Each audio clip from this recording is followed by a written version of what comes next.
Hello viewers, আসসালামু আলাইকুম। সবাই কেমন আছেন? আপনাদের সাথে নতুন একটা ব্লগ নিয়ে চলে আসলাম। বিকেলে চিড়ে ভাজা খেতে মন চাচ্ছিল, তাই দেরি না করে চলে আসলাম মিনি কিচেনে।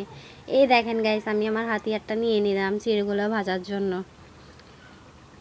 আমি তো ভেবেছিলাম আমার চায়ের কেতলির মতো আমার হাতিয়ারটাও না জানি ভেঙে যায়।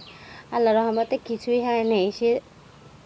চুলায় অনেকক্ষণ আগুন দেওয়ার পরও আমার ফ্রাই প্যানটা একটু গরম হচ্ছিল না। আমি খুবই কনফিউজড হয়ে পড়ছিলাম যে আদৌ আমার চিড়াগুলো ভাজা যাবে কিনা ফ্রাই প্যানের মধ্যে। কিন্তু না, পরবর্তীতে দেখলাম যে আমার চিড়াগুলো পারফেক্টভাবে ভাজা গেছে।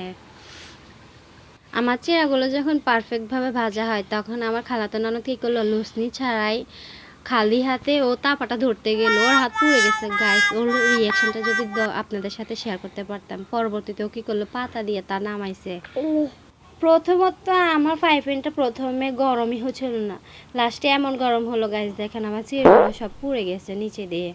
আমরা তো ভাবতেই পারিনি যে আমার চিড়েগুলো পুড়ে যাবে।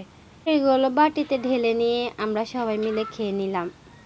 গাইস, কেমন হয়েছে ব্লগটা জানিয়েন। আল্লাহ হাফেজ, টাটা।